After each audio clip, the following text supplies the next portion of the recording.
All right, welcome everyone to Demystifying GFSI, SQF, and other third-party audits. We really appreciate everyone on online today, and I know that a couple of you are going to be watching the recordings later on. I did want to let everybody know that this webinar is being recorded, so everybody be cognizant of that. And also wanted to introduce our speaker today. Jana is with the Idaho Tech Help. That's the Idaho Manufacturing Extension Partnership Center. And she is going to be delving into the topic of third-party audits. This webinar is especially presented to members of the food safety cohort and collabs that have been really been carried out all throughout the last 3 years. We actually have 4 partner states: Georgia MP, which is my center, Idaho Tech Help, Iowa CIRRUS, and also Oregon OMEP. If Jana is going to be taking questions today, so if you're interested in asking any question about third-party audits, please do not hesitate to go ahead and put those questions in the Q&A box. Just be cognizant, not the chat box, but the Q&A box. That'll be easier for us to gather all of those questions. Jana's going to stop a couple times during the presentation, and she's going to go ahead and answer some questions, so you don't have to wait until the end of the presentation. As you have questions, go ahead and put it in that Q&A box, and we'll try to answer those kind of as we go along. And with that, Jana, I will hand it over to you. Perfect. Thank you, Wendy. So first of all, like Wendy mentioned, this kind of webinar is brought to you by the partners, and many of you have been in our different collabs and cohorts that we've had over the last few years. And so you might recognize a few familiar faces there on that slide. And so my name is Jana Hamlet, and like Wendy said, I'm with Idaho's MEP called Tech Help. And so today, our focus is to talk a little bit about those third-party audits and to maybe kind of answer some questions and dispel maybe some myths and kind of give some tips on what we should be doing to kind of focus and think about how we're going to move forward with that kind of issue, especially when discussing with our customers. So really, our agenda for today is just maybe to decode some of those acronyms. In the food industry, those of you that have been in the food industry for a while and those that are new, we throw out all these little acronyms all the time. And so trying to understand what they all mean and what they're trying to be portraying is difficult sometimes. It's almost like we need our own dictionary to go with it. We're going to talk about what are third-party audits and what is just some basic steps. There's many different types of third-party audits, and so we're just going to go over some generic basic steps. And if you have specific questions, we'll answer those as we have time permits. But your MEP network, the contact info that I have there and we'll have at the end, reach out to them. They'll definitely be able to help you with those specific related to my business kind of situation. We're just going to briefly talk a little bit about cost structures and then really how do you prepare for a third-party audit and what are some activities that are good to do. And then lastly, we're just going to chat a little bit about how do we determine what is an appropriate third-party audit for our customers and for our business plans and where we see our business going. And so some of you may be a small entrepreneur, owner, operator kind of facility. Others may work in much more larger facilities and maybe even have corporate ownership with multiple plants. And so the differences about how you handle that conversation, we're just going to chat a little bit about. And as Wendy said, please do not hesitate to ask any questions. We're here for this hour to help out and answer any questions you have. So throw any of those questions into the question and answer. And I will stop throughout the presentation. So don't think you got to hold them all to the end.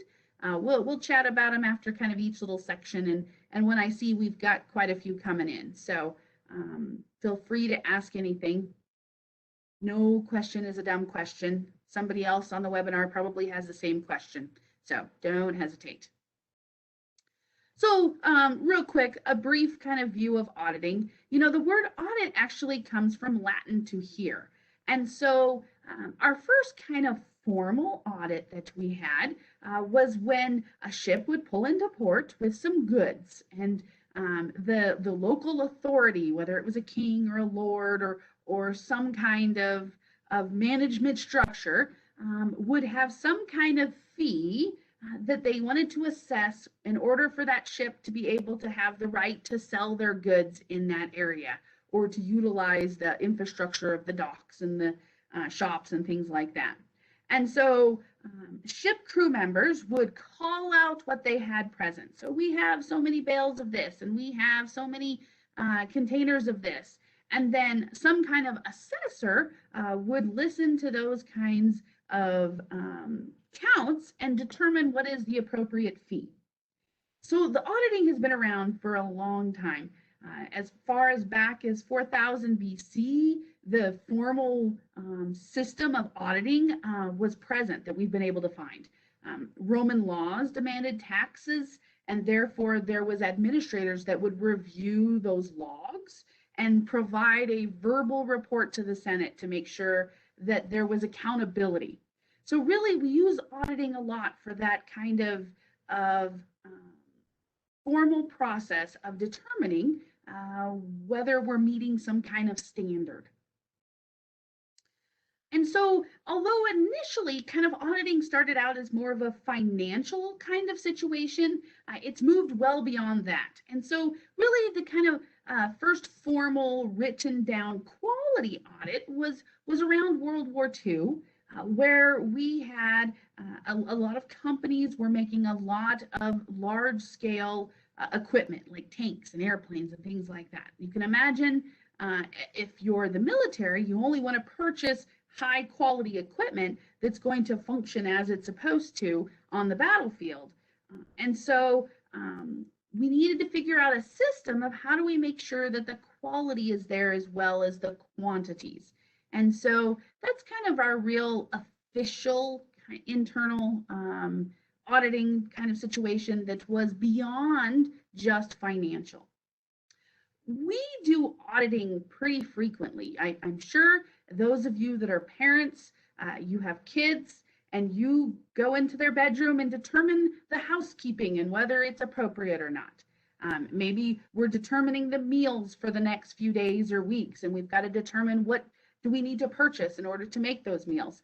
Those are all kind of an audit. You go through what is in your inventory and your refrigerators and freezers and dry storage, and we determine what we need to purchase. And so we do auditing pretty frequently, but maybe in more of that informal kind of way. But everybody does it, and everybody has their own kinds of systems and ideas. And so let's chat just a little bit about, what is, there's different classifications of audits based on who's doing it. So like I mentioned in our little example of doing a housekeeping audit of your children's rooms, or doing an inventory audit of your current food and what you're going to make for meals, those are all those first party kind of audits. They're internal audits that we are doing on ourselves. So it's within your own company. The results stay within your company. The auditor or the person that is inspecting is in the company.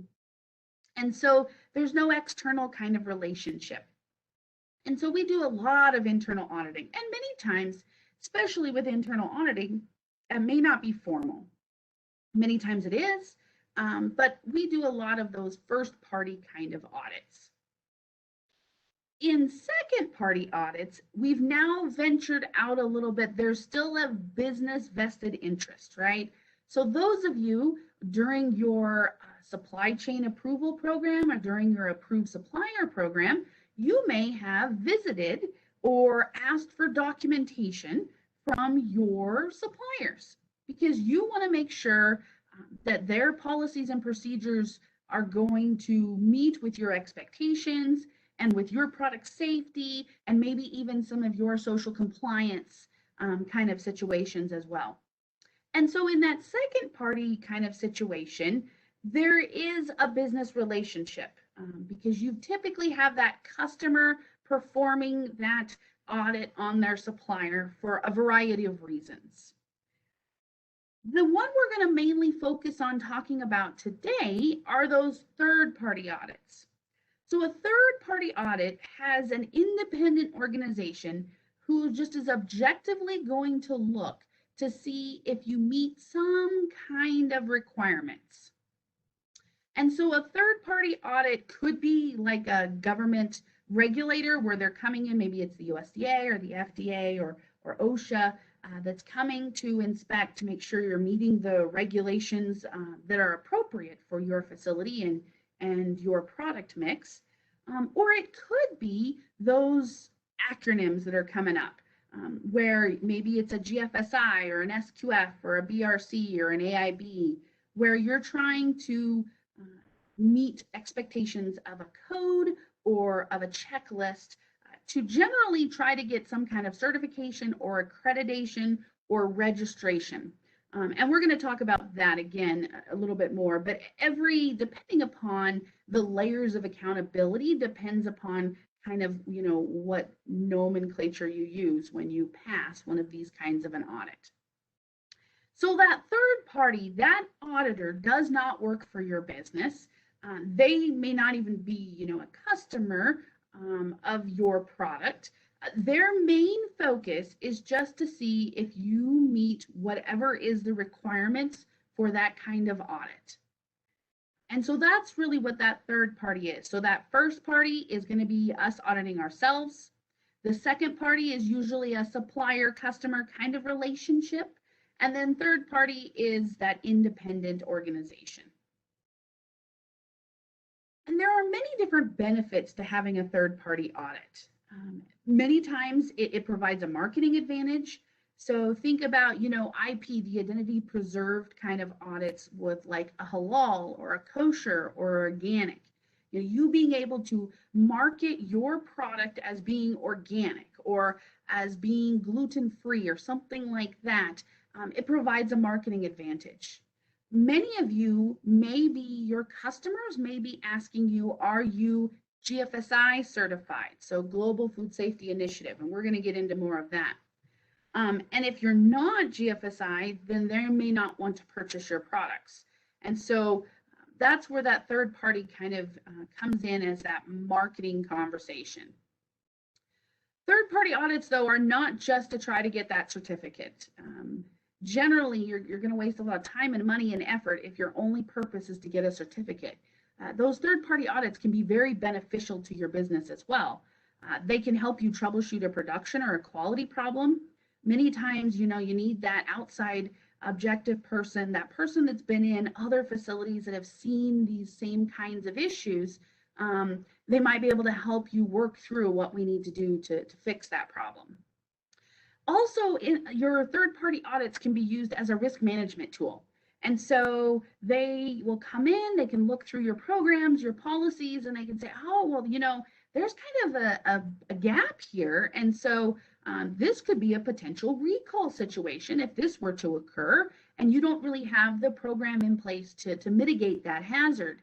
And therefore, you could actually use that third-party audit as kind of a risk management tool. Like I said, with the troubleshooting, many times those audits will come in and help you with industry best practices. No sense reinventing the wheel, right? And so if this is a pretty normal industry best practice and this is how we handle it, you shouldn't have to kind of figure out a whole new method or infrastructure if you can follow those best practices. And a lot of times those third-party audits can help because many times the codes and the requirements, they're really based in industry best practices. And those auditors are in many different facilities that most likely make a very similar product to you. Now, although these third-party auditors should not be serving as consultants, they can still help you out and let you know where maybe something could be improved. And that moves us on to that objective assessment. Any facility that we're in, that we're in charge of the programs, that we're managing things, we have blinders. I frequently have this conversation when I'm training internal auditors on how to audit themselves, their own facilities. You have to be very careful and very cognizant of the fact that you are probably not seeing everything, because you've seen it so many times that we have very small amount of room in our short-term memory, and so we've developed schemas. And so the example I always use is when you get into your car, you probably don't consciously think about put the key in the ignition, turn, or push the buttons now, and put my foot on the brake and push the start button. You just automatically do that. Those activities are just autopilot. So it's the same thing with your programs and procedures of how you manage your facility. Is if it's yours, you may have autopilot things, you may have blinders. Another benefit of a third-party audit is really being able to provide that experience that maybe because of your professional development, maybe because of your work history and things, you don't have those skills. And so it can be kind of a stopgap until you can gain those. And then really, a lot of times we think about third-party audits and we think about all of the requirements of a third-party audit, and we just think, oh my goodness, it takes so much time and effort. But you might find that as you are working through some of those best practices type of things, that you will actually get some insights into how you can improve your efficiencies and therefore improve your cost. So like I said, there are many different types of third-party audits. We have a tendency of kind of focusing on food safety, food quality kinds of audits.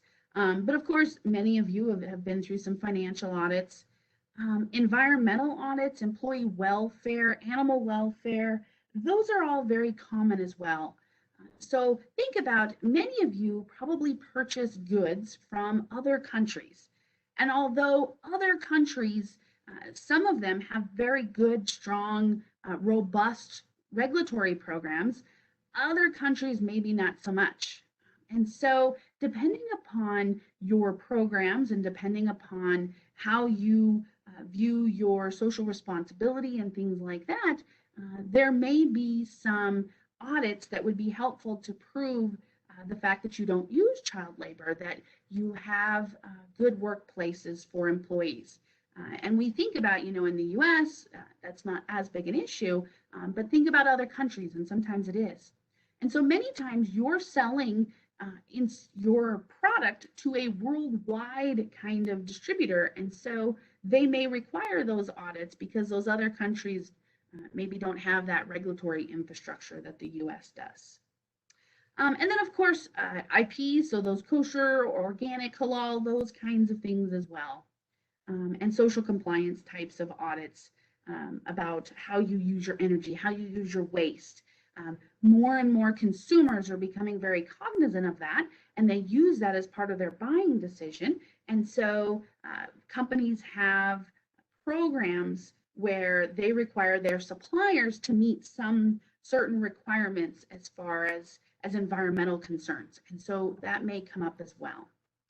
So these are all just different types of third-party audits. And that's why it's very important for you to have that conversation with your customer and to really look at your business and see what is appropriate. Because not all audits are the same.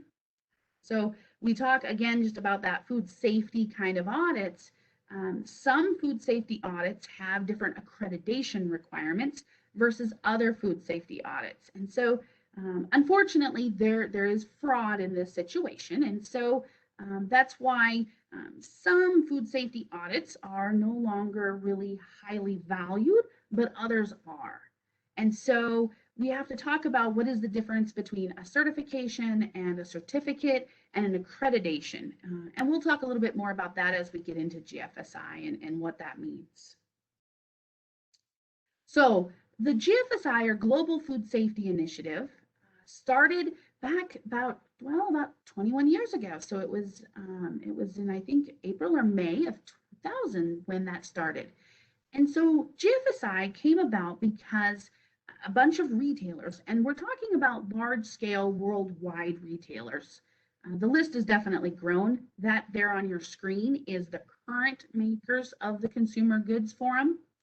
But you can imagine, to a retailer, a recall is very expensive. They have to get all those products off the front shelves. They've got to move them in their warehouses. They've got to handle them multiple times. They're going to have to notify customers that purchase them. And so it's very expensive. And also, again, the world was becoming a much more worldwide food kind of distribution center. And so many of you buy goods, you buy packaging, you buy ingredients from out of the country. And so, like I said, you know, some countries have a much stronger regulatory than others. And so really, these large scale retailers, they got together and they're like, how do we improve food safety of our products, of the products that are coming into our stores? And that's where they developed this code that is called the GFSI benchmarking document. And we'll talk about what that means. And so, although their mission statement is kind of moved off into also trying to educate the world about food safety, and provide that kind of platform for collaboration amongst other countries and regulatory and governments and things like that. Their main focus was, how do we know that if I buy this product from Germany or this product from Argentina or from New Zealand, that it is going to not cause a food safety issue? And so that's why they created that benchmarking document. So GFSI does not actually audit anybody. Nobody gets a certificate with a GFSI logo on it. What you do is there are CPOs, or certification program owners, who have developed a audit infrastructure and an audit code that meets the requirements of this GFSI benchmarking, and they're the ones that give you your certificate. And so these are currently the ones that are recognized by GFSI as complying with their benchmarking document. And so this is, again, some more acronyms. You'll see SQF, or Safe Quality Foods, or BRC, which used to stand for British Retail Consortium. Those are two very common ones. And so they have developed a code and an audit framework that meets that benchmark, which means they are recognized by GFSI. So the big key thing with this is there are other third-party audits, and we're going to get into some of them as well, but they don't have that accreditation standard to fall back on. And so unfortunately, there is fraud. So, you know, I could start my own audit company, just charge somebody and send them a certificate and maybe not even audit them. And that has happened. And so if you're trying to purchase something from India, how do you know that the third-party certificate that they're giving you is not one of those kind of companies, but it was a robust audit that really looked at your programs and analyzed to make sure that everything was acceptable? And so that was occurring in all different countries. Therefore, that's where GFSI came in, is these companies, these CPOs, have to meet that benchmarking standard in order to be recognized. And therefore, if somebody says, I'm SQF certified, somebody in Germany knows what that means because they understand what a GFSI benchmarking document is, and they understand that SQF is part of that program. So that's why some of you may hear that we're GFSI certified. They're probably SQF or BRC or Primus or maybe FSSC 22000, which is a recognized scheme, which allows them to be able to understand the requirements in a fashion across the world. So some of these acronyms, SQF we've talked about, BRC we've talked about, FSSC 22000. If you're familiar with ISO, with the International Organization for Standardization, then this is similar. It takes some of the 22000, it takes some of the prerequisite programs to meet that benchmarking. And so it's similar to an ISO model. You know, their environmentals 14,000 and things like that. So you may have heard of those acronyms. Some other ones, NSF or AIB or SI Global, SGS, there's some other ones. Just a quick mention, you know, as an MEP network, we are not endorsing or advertising for any kind of audit scheme or audit company. So just want to make sure that just because I have them there on our slides does not mean that those are the ones we are preferring or that we're trying to tell you are better than others. They're just some common ones that are pretty large scale that most people have probably heard of. And so when we talk about, you know, NSF itself, they have their own food safety GMP audit, but they're also an audit company. And so you could actually have NSF come in and audit for an SQF or a BRC or their own third party. They have environmental audits, they have animal welfare audits.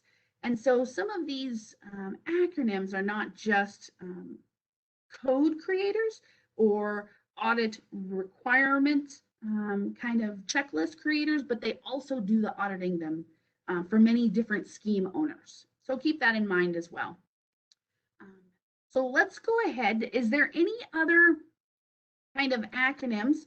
I have some of the regulatory ones that we probably talk about with USDA and meat, poultry, and eggs, and FDA is all other food products. Some of these you might have some different regulatory requirements around air emissions, water emissions. So you have to deal with EPA and OSHA with personnel safety. And then of course, GMPs is another common one, especially when we talk about food safety. When we get into the discussions with your customers, you want to make sure to understand what kind of an audit they want. They may just want a simple GMP audit, or do they want a GFSI approved auditing scheme?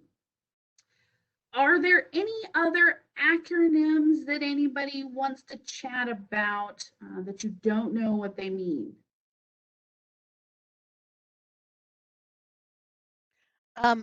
I didn't hear any questions for acronyms, but we do have one question if you want to stop and address it. Sure. The question is, can you provide some insights or comments on the differences between an auditor and a certification agency? Yeah. So typically, depending upon the business structure of an audit company, they have auditors that work for them or they use contract auditors.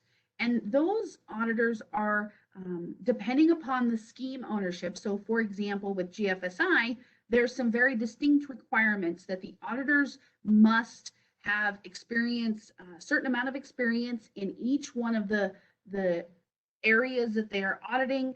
There's some requirements around ethics, some requirements around whether there's a conflict of interest, things like that. And so the auditor will come and they will collect that objective evidence, and then they report back to the audit company or the certification agency.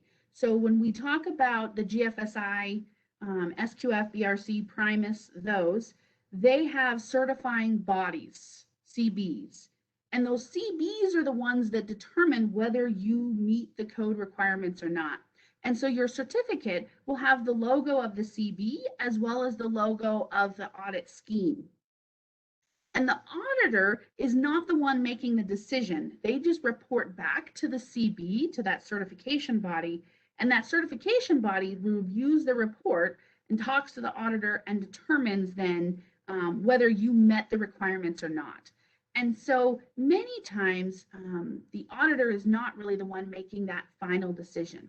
Now that depends. Some of your more simple GMP kind of audits, or maybe even some of your environmental compliance audits, that auditor may, depending on the infrastructure and the business plan of that audit company, that may be a little bit different. And so it's kind of a little differences between what kind of audit it is and how that audit company handles that situation. Did that answer your question? Yeah, I believe it did. We have one more question. Okay. What is the relationship between FDA and state inspection agencies? It seems like the states may audit against an FDA regulation. Yeah, and so you will find that with both USDA and FDA, that many times they use state health departments or state department of ags to help complete their compliance audits. And so every state handled this a little differently, and there's some differences in contracts. So there's some nuances, but it's pretty regular that a state agency like a Department of Ag or like a health department may go into a facility just because FDA and USDA don't have maybe all the staffing to be able to conduct those audits. And so when those state agencies come in, they're basically coming in as kind of a pitch hitter for that federal regulatory body. And so they could then report back to that federal body. And so that's kind of how that goes. Every state handles it a little differently. That's not to say that even if your state has that kind of relationship that you won't get the FDA or USDA personnel as well, but that's kind of how that works sometimes. I hope that answered, Jill. If it didn't, let me know. Yeah, I think that was good. All right, so let's just move on along here. So how do we prepare for these third-party audits? Well, one of the very first things you need to do is you need to really have a talk with your customers and find out, what do they expect? What do they require? So do they need a GFSI certified program owner? Do you need to have that SQF or BRC or Primus audit? Or would a third-party GMP audit? Or do you need to have a Department of Labor, a social welfare kind of audit or an animal welfare audit? What are those really requirements? And really find out exactly what they need and what is the purpose of that. Because you don't want to spend all the time and money and effort to get that GFSI audit if a simple GMP audit would fit with what they're required and what your business and what you're wanting to do with your product.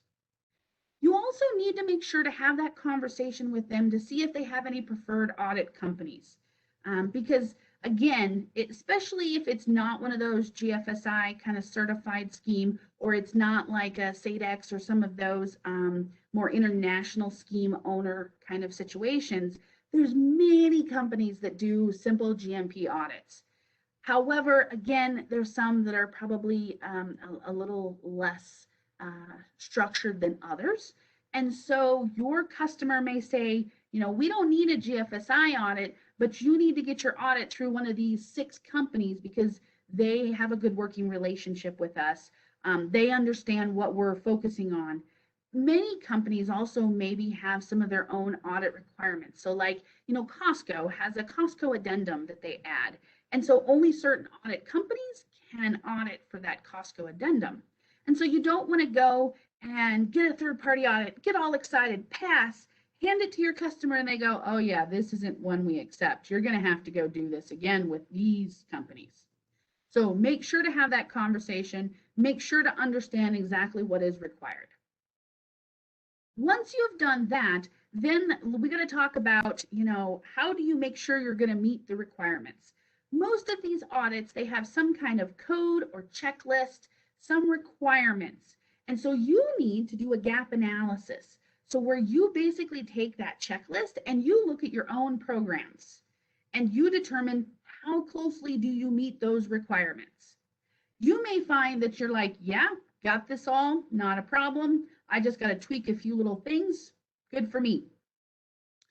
Others may find that you've got a vast difference between what your programs or policies and what you have and versus what's required with that code.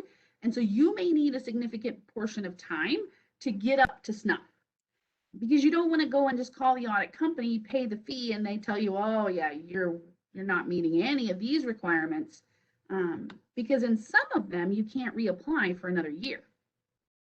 So once you make sure to do that gap analysis, make sure it's very detailed and you know what you're getting into.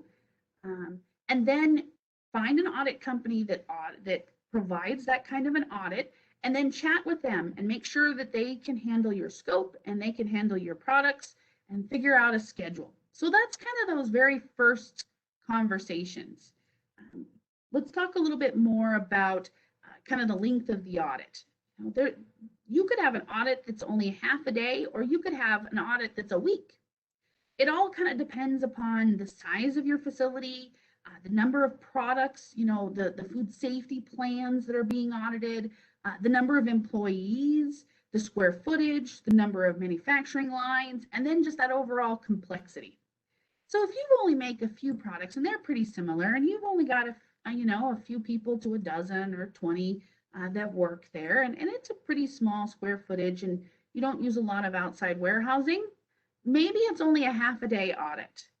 But if you're much larger and you've got multiple product lines and they're very vastly different from each other, and you have 200 employees, you may be in for a good 3 to 5 day audit. And so you'll want to have that conversation with that audit company to make sure you understand what you're getting into. As for costs, that varies very widely. A simple GMP kind of audit could run $300 to $800 or so, but a larger GFSI audit, it's typically at least $2,500 to about $10,000, with an average about $6,000. Again, those are very generic, general costs.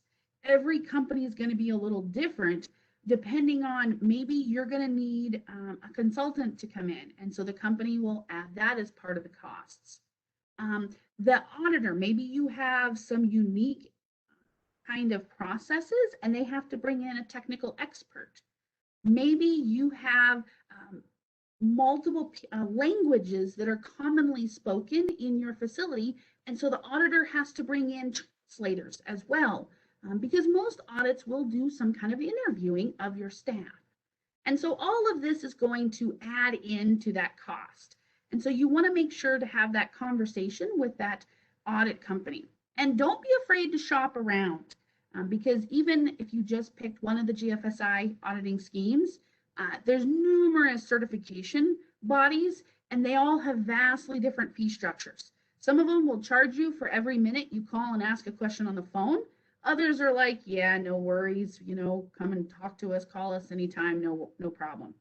Also travel, depending upon where you're at in the country and how many auditors are in that area, that'll all add to the cost. So how long does it take to prepare for an audit? Well, that kind of depends upon your gap analysis. If you were that company that had most everything buttoned up and were good to go, it's probably not going to take as much time as if you're the company that doesn't have a written policy manual and you don't have procedures and you don't have a formal training program. You're going to need much more time. It also depends. Are we just talking about, that simple GMP audit, or are we talking about one of those GFSI CPOs? How much time do you have to develop those programs?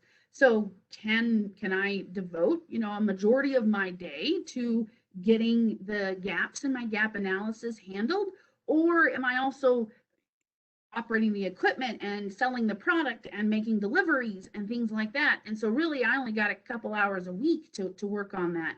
That's all going to depend on how really long it's going to take you to prepare. Also think about, what is your knowledge level? Are you able to do those kind of policy writings and things like that? And another thing to think about is depending upon the audit scheme, you may need to have all your programs and everything in place for at least 3 to maybe even 6 months before, because when the auditor comes, they want to see what you're meeting that code requirements. They want to make sure you're meeting those. And if you don't have any of the log sheets or the training records to show that, because you've just developed that program, you won't be able to prove that you have that infrastructure available. So what is audited? Well, it's your entire facility. The auditor is going to come in, they're going to do a visual observation, they're going to review your records, they're going to interview your staff and ask questions. And really, they're looking at your policies and your manuals, your procedures, all your work instructions, all of that. So it's the entire infrastructure, it's your entire system. Whether it's a safety audit that they're coming in to do, they want to look at what your lockout tagout policies are, and they want to look at your procedures for how you do it. And they're going to ask employees, hey, can you lock this out for me so I can watch you and see if you're doing it according to the procedure and according to the regulation. And so that auditor is really there to gain that objective evidence that you're meeting those requirements. So we're not going to go through, but there's a couple, these next two slides are really just a snippet out of a couple of checklists to kind of look at. So in this example, you have, this is a simple GMP kind of an audit where they're looking at the facility grounds to make sure that they're free of debris and adequately drained. And so the auditor will just take a visual look. In this example, oh, sorry, I decided to just go to the end. Get back to where we were at. There we go. In this example, this is one of those GFSI, and it's asking you about your product traceability. And so they are going to ask you to do a traceability exercise and see if it meets the requirements and if you have that product identification. So those are just two very, very quick little snippets out of two very different audits, just to kind of think about what does an audit checklist look like.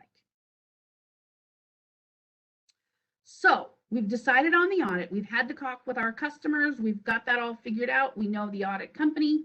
So we've reviewed our gap analysis, making sure that we've got everything figured out. We know what the checklist or the requirements are, so we know where to gather all that information, and you're prepared.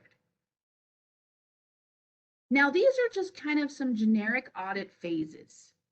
That pre-audit activity, you may be asked to send things ahead of time, especially with COVID and travel restrictions. There was many remote kind of activities happening, and that'll continue even past, where you'll send some of your programs and policies and procedures. And then the auditor will arrive, they'll have an opening meeting, we'll do the audit, we'll have a closing meeting, and then we'll do some non-conformances. And hopefully our certificate is awarded. So let's talk about each one of those briefly. So you want to make sure, you may have to send some paperwork ahead of time. You want to make sure to review your gap analysis and make sure that you've got the appropriate people present. When the auditor arrives, make sure if you do have some kind of admin that greets visitors that they know that this person is coming, take them to an area where they can work, an office or a conference room, and make sure they follow your visitor policies. During the opening meeting, the auditor is going to kind of set out the schedule for the event. You're going to set the rapport. We're going to talk about what is our plan of activities. What do we need to see? What do I need to interview? Those kinds of things. And it's just kind of getting everybody on the same page. And so you want to make sure that anybody that's going to be helping with the audit is available for that opening meeting so that you don't have to run around telling everybody what's going on. Then the audit occurs. So they're going to interview people. They're going to review your documentation. They may ask to see a pre-op inspection, or they may ask to conduct a traceability exercise, those kinds of things. And that's all very highly dependent on the code.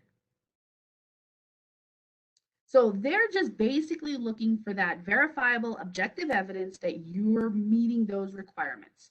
So be aware, they're going to take lots of notes. They're going to record, I looked at this document titled this, version blank, and this date. And that's so that they can say, well, this is what I looked at, these are the findings, and we can determine whether our programs meet those requirements or not. So after the audit, then we do the closing meetings. Generally, you get left with an unofficial kind of audit report, or at least you know kind of what the auditor is going to report back to the audit company. So they're going to give their preliminary findings. You'll have a chat about, what kind of communication needs to occur as far as corrective actions and things like that. They will give you some non-conformances, maybe, maybe not, hopefully not, but most often there's going to be some things that you could probably tweak and make a little better.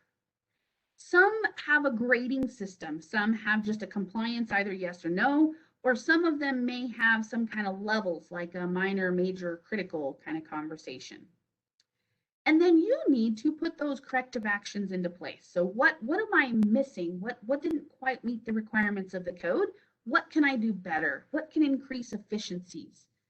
And look at that. And some of them may have some time requirements, like you may have to communicate and provide evidence of your corrective actions within 30 days of the audit or 14 days of the audit. Hopefully we get a certificate. Yay! Generally, these are issued after all your requirements are made, all those communication streams have occurred.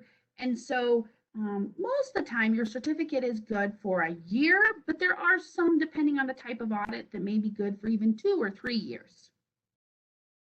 You want to notify your customers, well, I have an audit. This is my certificate. We've passed. This was our grade level if they have a coding. And some audit companies and some scheme owners also have some kind of electronic means that they could automatically notify a list of customers that you've passed. And so again, have that talk with your certification body or your audit company. So you want to make sure that you maintain this audit. A third-party audit, you have put all this time and money and effort into it. You don't want to just let it fall and just wait until the next audit gets closer and then go, oh crap, I got to get ready again. Most of these code requirements have some kind of requirement for continuous improvement and some kind of communication. And we're going to talk about, it's really important that you embody those requirements.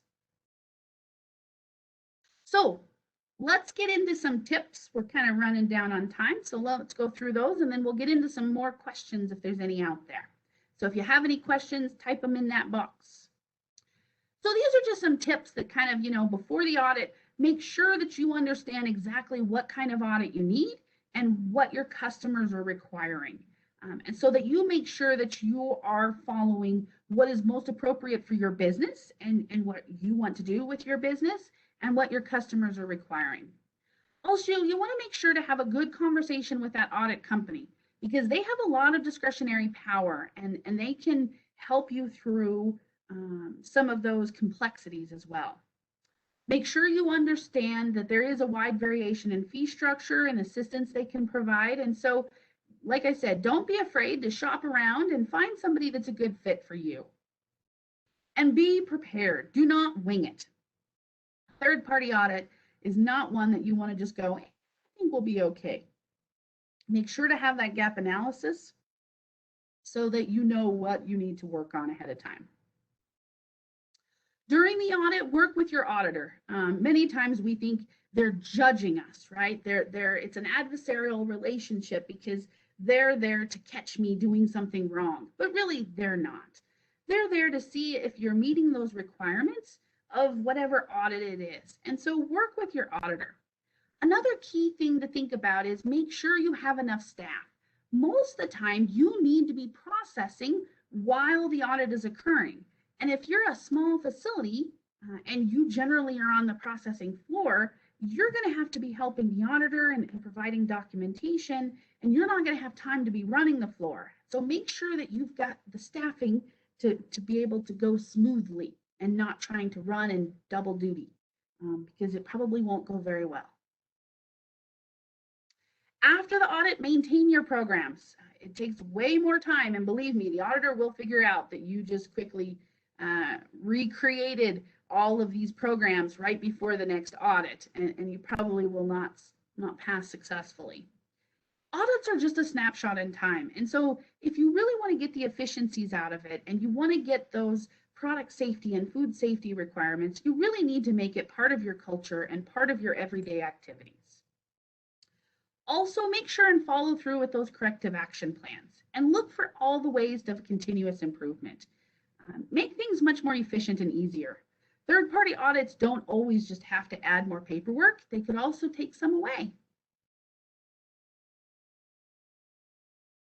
All right, so we've got a few minutes left, but really we just talked a little bit about what our first, second, and third-party audits and some benefits. and then really making sure that you understand the kinds of audits you need, and you understand the different requirements, and that there's different cost structures and things, and make sure that whatever you decide is going to fit with your business and your customers.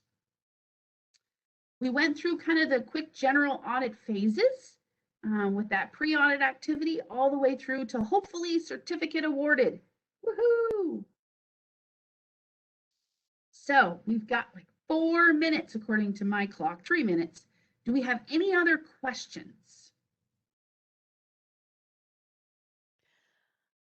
Hey, this is Wendy again. Yana, can you quickly tell us how everyone's local MEP center can help them with preparing for and executing and being successful with these third-party audits? Definitely. So that was my next with my next slide was remember your local MEP partners. They're here to help you succeed. And so your MEP centers, they're not auditors, they're not regulators, they're not going to report things back. They can help you with that customer conversation. They can help you with those gap analysis. They can help you with any kind of corrective actions that you have from your own gap analysis as you're preparing. Also, they can help you prepare for those corrective actions after the audit has occurred. Your MEP centers are just here to help manufacturers succeed. And so don't hesitate to reach out and ask for some help or ask for some questions. Maybe, again, this was a whirlwind, quick third-party conversation. And so if you have specific questions about your specific business, reach out to your MEP partners and see what they can do to help you, because they're in the industry, and so they're very knowledgeable, and they can help out with a lot of those that maybe you don't have the time for or the knowledge of. Any other questions? See here. Oh, Wendy, you answered that question. Okay. One more question. What role does QA normally have in an audit? So QA, and it depends upon your management structure. So, you know, QA is generally kind of I call it the herding of the cats, right? They are the person that will probably be able to grab the maintenance people when we need them, and grab the supply chain people when we need them, and they're going to grab the receiving people when we need them, and the sales people. And so a lot of times your QA sometimes helps with that organization. QA is not, depending upon your culture, but hopefully not, it's not food safety is only QA's responsibility and no one else needs to deal with it. And so really that's kind of the purpose is generally QA is that contact person, and a lot of times they may be the person helping out with managing the system. Yeah, I agree. And a lot of the very successful programs that I've seen, QA has definitely taken a facilitation role, but they are not the only ones involved. You know, I think the really successful programs are the ones where, you know, ops and maintenance and sanitation, everybody's involved, even, you know, HR and upper management. You know, having that buy-in from upper management, I think, is very key to the success of these audits. Sure. So I don't see any more questions. If anyone Perfect. wants to sneak one last question in. Gianna, thank you so much. Thank you so much for this fantastic presentation. I think it really was a good level set to kind of help us understand, you know, kind of how these things work, because I know that a lot of the companies that I work with, you know, especially if it's their first time dealing with a third-party audit, and usually it's spurred by a customer or a distributor or warehouse that they want to have a partnership with, and they say, okay, well, you got to have a third-party audit. And then, you know, a lot of small companies don't know what the heck that is. So I think that this really helped kind of explain the logistics of some of that. Yeah, and like I said, if you have any questions, you didn't think of one during the webinar, but then you're like, oh crap, I should have asked that question, reach out to your MEPs. My contact info there, so reach out to me and I can I can help as well. So don't be afraid to ask questions. Don't be afraid to get a hold of us. We're here to help. Well, thank you so much, Yana. And on behalf of the Quad State Partnership with this food safety cohort co-lab program, we wanted to thank all of y'all because I think everybody on the line pretty much is a past participant. I know I had an amazing time teaching these classes over the last 3 years, and I know my colleagues, who you can see right there on that slide, would agree with me on that.